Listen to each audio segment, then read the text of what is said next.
Welcome back to Let's Talk Business. My name is Maria Medina. I am your business and networking coach, and I'm excited today to be joined by the one and only Deanna Seymour from the Playhouse, an amazing community that I always boast about in some of these episodes. So, Deanna, why don't you go ahead and introduce yourself? Tell us a little bit about what you do. Awesome. Thank you so much for having me, by the way. I'm Deanna Seymour, graphic designer and founder of the Playhouse. I am in Richmond, Virginia. And yeah, I don't know. I just love helping people figure out how to run their businesses in ways that feel more fun for them so that it can ultimately be more sustainable. And creating a space where creatives can just be themselves. Yes, I am so happy to hear you say that. I feel like growing a community is harder than I thought. So that is what I want people to say about it. And as a member, to hear that reflected back from a member, it makes me really happy.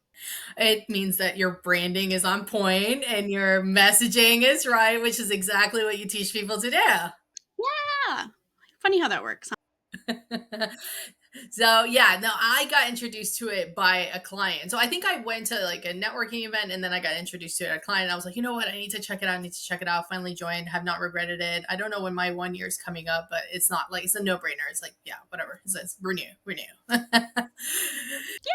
So let's get started with the topics for today, which is what all my viewers join in for, which is let's talk about successes, let's talk about failures, and what you have experienced in business so far. So hopefully people can learn a little bit about from your experiences.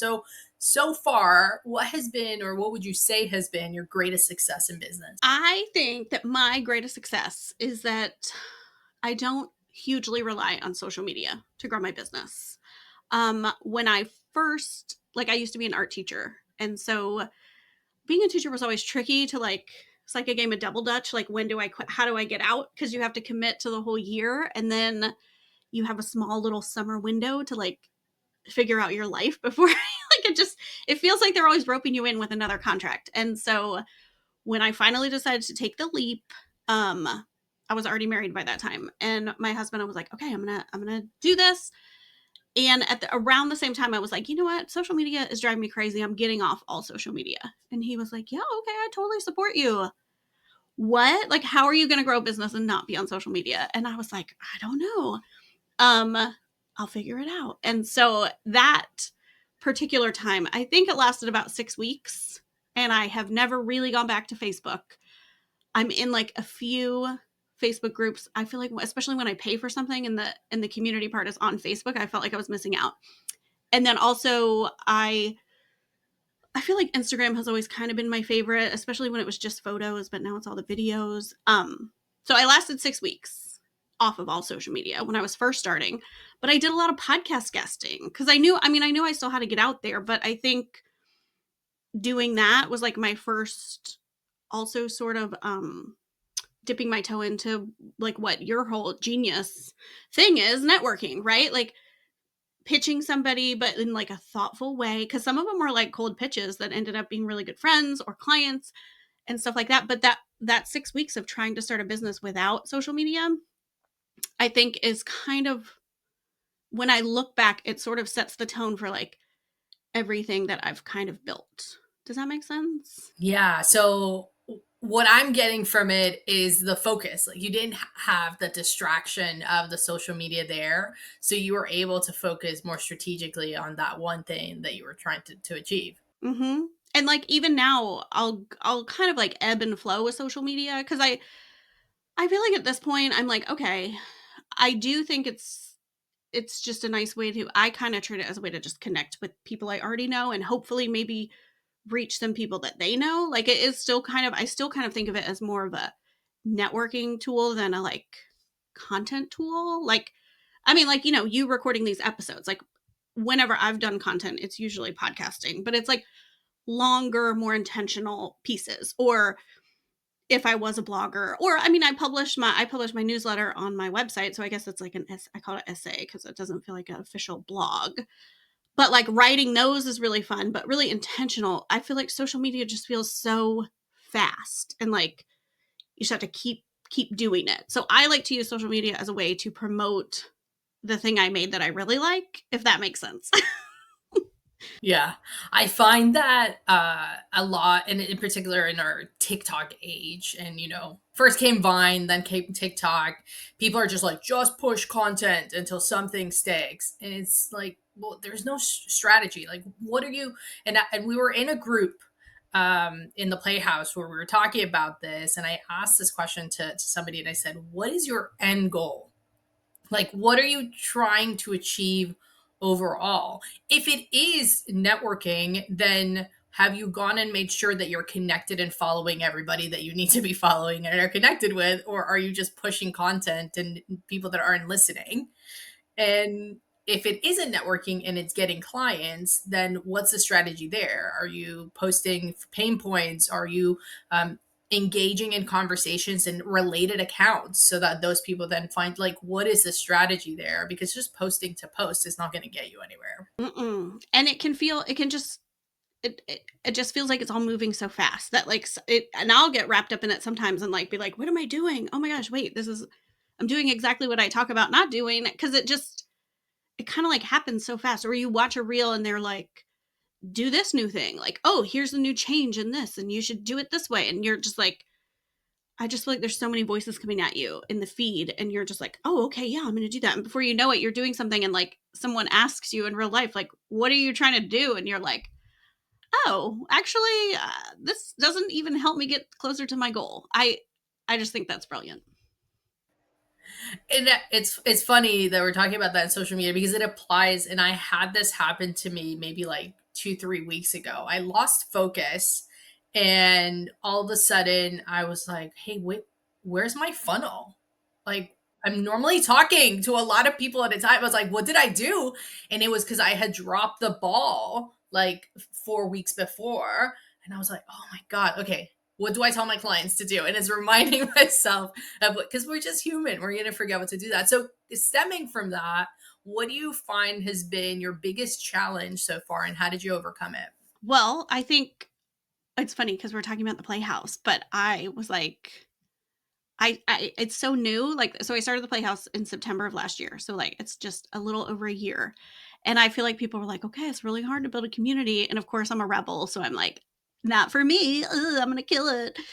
Um, but I will say that growing a community and keeping it engaged is a big challenge. And I feel like I'm kind of getting my groove with that. I mean, it's been a whole year, but I kind of started it on a whim and with people in my network. Like, I think the first round of people who joined were just like, oh, Deanna's starting a community. Sure, I want to be a part of it. And I kind of had this false sense of like, I'm going to kill it. This thing's growing. Oh, it's going to be awesome.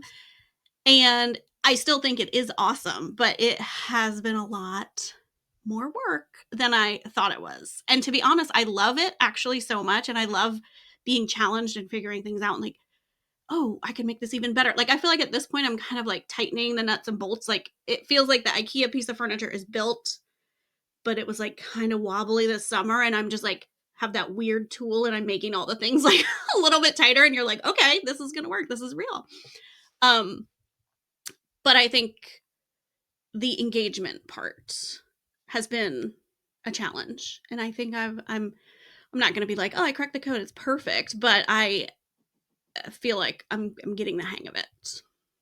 But you did something that I don't see many entrepreneurs do, which is you reached out and you said, hey, there's lack of engagement. What's happening? Come talk to me. Tell me what you want. Yeah. Well, and I think I also built the Playhouse as a collective. Like, I really wanted it to be a collective. And I kind of think that's what messed me up in the beginning, because I was like, it's not my community. Because every other like community I've joined or that I've hosted myself, it sort of has like a person positioned at the top. Like, this is Deanna's community. She's really good at branding or content, and we're going to go learn from her. And there will be like monthly hot seats with her. Maybe there's a guest speaker sometimes, but it's very like, this is my community and everyone's looking to one person. And so when I built the Playhouse, I really wanted it to be a collective. But it turns out like a collective still needs a leader. Like, somebody still needs to make sure everybody knows what to do and make sure like we have some systems and like I don't know, the people pleaser in me too, like, it's hard to balance. Like, what do you guys think? And then it's like there's 100 people telling me what they think, and I'm like, okay, maybe that's too much information. So how can I like strategically be observant about what's happening? Like, okay, no one's really wanting to do this thing. Like, this is not something I thought people wanted, or maybe even sometimes people say they want, and then when it comes down to it, you're like, oh, actually, that doesn't seem like something you guys want. Um, so yeah, I think I'm rambling, but yeah, wanting it to be a collective sort of, I took a little chiller approach to it because I was like, I don't want it to be all about me. And now I'm realizing, and I hope, I mean, you can tell me yes or no, but I hope it's not all about me now, but it feels like somebody's kind of steering the ship. like we're all there. Yeah, you need leadership as much as it is a collective. You need somebody setting up those. I belong to another one, which, funnily enough, is called the Core Collective, and it's a bunch of thought leaders, and we get reminders. We're like, hey, we want to feature you. Send us a video. You did that recently. We want to have you share your events. Make sure that you share them in the platform. We want you to connect with other people. Who are you looking to? And they sent that out to engage us, and then we go in and we interact with other people, and we do the same for others. But it takes somebody telling us what to do for us to actually engage. And sometimes it also takes somebody reminding us, hey, we're still here. Come back. I know. I was going to say, well, it's hard also with a business focused group is like, we're all busy. We're busy. We're living our lives trying to grow our businesses. And so, and I was shy in the beginning too, because I was like, okay. And coming from like an art teacher background, I was like, and just my philosophy in general and how to grow your business is like you can find something that works for your personality type.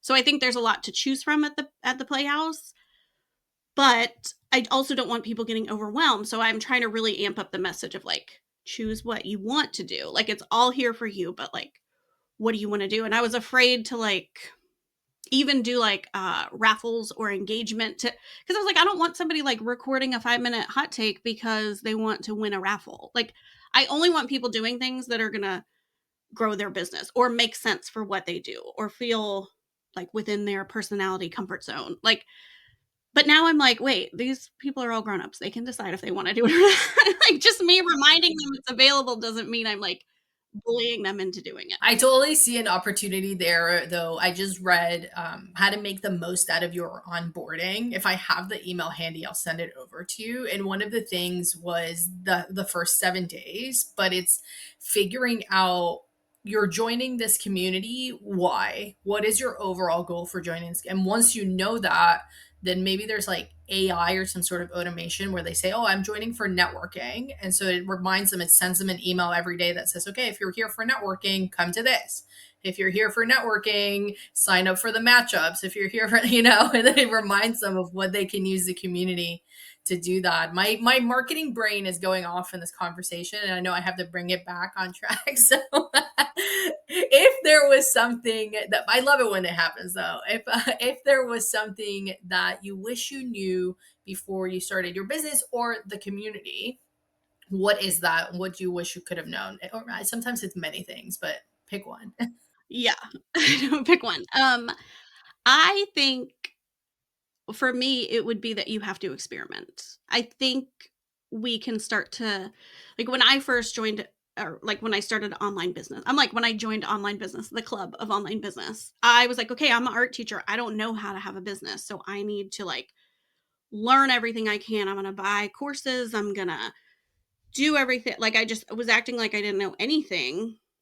And the fact is, I feel like we all have to constantly kind of experiment. I mean, not to the point where you're not, a good experiment, you have to collect the data. So I'm not saying experiment by like constantly changing what you're doing, but I think even sometimes we're tempted to learn from other people, but there's so many different variables in like, oh, I'm learning from a person who has a bunch of Instagram followers, but they got them 10 years ago and it's completely different now. Or, you know, um, just different body types, different skin colors, different backgrounds. Like there's just so many levers that I feel like we forget because we're just like, oh, I'm just going to do what that person did. And so I think we also feel pressure to show up and like build authority and look like we know what we're doing. So the idea of experimenting can be kind of scary. Like in our brains, we're like, yeah, growth mindset. We know we got to try some things, but to actually try it and on a like in public, because if you try doing a podcast, people are going to know you did it. And if you end up realizing, like we were saying at the beginning, like, oh, you know what, now that I've done this, I'm realizing this is like not getting me closer to the goal that I wanted. You have to be able to change that. So I think just talking to like baby Deanna and being like, hey, nobody has all the answers. Like you kind of have to forge your own path a little bit. I'm not saying don't learn, because I'm a teacher, so like learning is great, but really embracing the experimental stuff early on, I think would have saved me some money on some courses I probably didn't need, and some time. Even though we're taught courses save us time, I think sometimes if it's the wrong course, it actually doesn't save us time. And then you have the people that are continuously going to courses from course to course to course and then not implementing anything. Yeah, what is that, like a procrasta learning? I think the people call it. I'm like, I was definitely well, because you feel like you're doing something, so you're busy. You're like, oh, I'm working on my business, and you're like, when am I going to get paid? Okay, I have to just start throwing things. I have to do the thing, and the experimenting, I think, is where you figure out what your thing is. And I feel that you described it exactly how a lot of entrepreneurs experience it, which is they don't want to fail in public. They don't want to make a mistake in public. And that's why I always openly share, especially in this series. This is not my first series.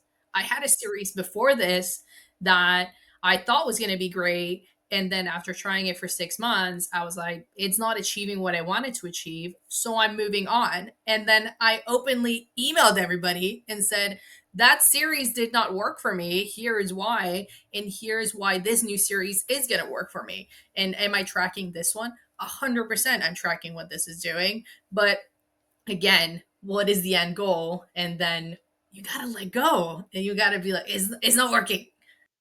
Well, and I also think, I mean, just to flip the script on that, I think that makes you sound like an authority in the online business world. Like you saying, hey guys, I did this, it didn't work, here's why, here's what I'm doing. Like we all think scientists are smart, and they're always like guessing and hypothesizing and doing something and being like, oh, that didn't work how we thought it was going to. Like, let's do another trial, let's do it again. And I think just reframing that as like you actually you're like living proof now. You have a better understanding of it than like reading about it in a book or learning about it in a course. You did it, and you can speak to that experience. That didn't work, but here is what I learned. Exactly. So simple, so simple. If there was, and we were mentioning courses, of course, I'm going to throw in the Playhouse again. If there was a resource that you could share with a new entrepreneur that's struggling with business, whether it's a community, a podcast, a book, or even just like follow this person on social media, what would that be? Okay, now this is going to seem like I'm promoting myself, but I think our podcast in the Playhouse Friends podcast, is really cool. Like because I mean, like I'm not on very many episodes. So I feel like if I shout that out, I'm really shouting out the whole community, where you can hear somebody for 5 minutes. And it's amazing to me how when you put that constraint, like I come from an art teacher. I said that like a million times. I usually am all willy-nilly about the rules, but I'm like, okay, you guys, it has to be like 5 minutes or less. They are really good episodes because people are like stressed about not going over 5 minutes. And so they're just like jam packed. There's not a long intro. Like I don't want to sound self promoting, but like I said, I think I'm promoting everyone. And it's a really cool taste of everybody who's in there and how smart they are. And I appreciate you promoting it because I made my submission on time management. So if you guys aren't part of the Playhouse, then you should totally consider, and I'll definitely be sharing a link to the Playhouse in the blog and in the description here on this video. As I mentioned, I've been a member. I have a particular goal, so I pick the things that I go to. I like the co-working. That was good. That got me really motivated to do something that I didn't want to do. And I was like, I'm just gonna pop into co-working so I can get it done. And the first thing I did was I popped in there and I said, this is what I'm doing.